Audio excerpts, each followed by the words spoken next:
Greetings and welcome to the Fan Perspective. I'm your host Nathan Mile, and the WNBA's 20th regular season is now officially over and the playoffs begin. And for those of you who are not aware, the playoff format did change during the offseason. So the first two rounds will be single elimination. The top four seeds get a bye week for right now, and so they don't have to play right away. And the first two matchups will both be on September 21st, which is this Wednesday. The first one will be at 6 p.m. Eastern Standard Time on ESPNews. That is the matchup between the number 8 seed Phoenix Mercury and the number 5 seed Indiana Fever. And the second matchup will be immediately after that, also on ESPNews at 8 p.m. Eastern Standard Time. That one will be between the number 7 seed Seattle Storm and the number 6 seed Atlanta Dream. And now between the Mercury and Fever, it's hard to predict this game. It's very easily a coin flip, because you've got Tamika Catchings and Diana Taurasi, easily two of the most competitive human beings on the entire planet. They are going to go after each other with everything they've got. You know, for Tamika, this could win or lose, potentially be her final game on her own home court. I'm sure she'd like to go out with a big win. And then Diana, well, she just, like I said, she is the most competitive human being on the planet. I mean, I'm sure she's pissed that she doesn't already have 10 WNBA championships. She just wants to win every single time she steps on the floor. And the Fever have home court advantage, which definitely gives them an advantage because the Mercury have struggled heavily on the road compared to their home games. And the Fever did win the regular season series. Griner could definitely end up being an X factor because of her height and athleticism. She's a matchup nightmare for anyone to take, and for any individual defender to try to match up with her one-on-one. It's nearly impossible. Nearly, but not quite. She is still young and has some room to grow, but if she can dominate the paint on both ends of the floor, control the glass, I think it definitely gives the Mercury an edge.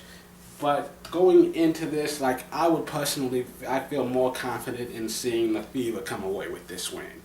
And then in the second matchup, you've got Seattle versus Atlanta. And Atlanta, McCoughtry, easily one of the best players in the world right now.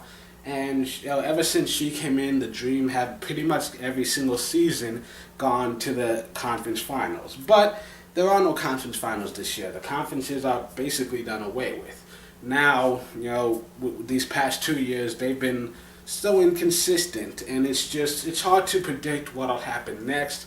Meanwhile, the Storm, they took a couple years off to rebuild, but it was a very quick turnaround, and now they've got the perfect mix of veterans and young talent. Breanna Stewart, she is going to be the unanimous winner of the Rookie of the Year, okay? I will be shocked if there's a single person who does not give her that first place vote.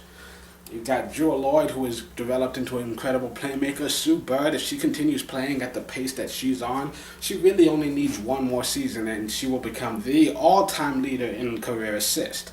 And I don't think she's going to play one more season. I think she can play 2 or 3 more at this level. I think she still has plenty of time to go. She's very talented, and there are times where she still looks like a young Sue. Not every single game, but there are those times. And Seattle did manage to win the season series against the Dream, but then again, postseason, that record doesn't really matter as much. You can basically erase it. But still, Atlanta, they've been very inconsistent this year. They rise and fall like the tide. It's hard to tell which way the water is going right now. So at this point in time, I just feel more confident in Seattle's ability to win consistently. They finished the season winning 5 of their last 6.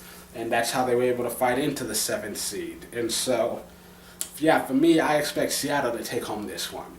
And for the second matchups, once these games are over, the next round begins on the weekend. The Liberty will play on Saturday, and the Sky will play on Sunday. The Fever, if they win, they will play the Sky, and the winner of the Storm Dream matchup will play the Liberty.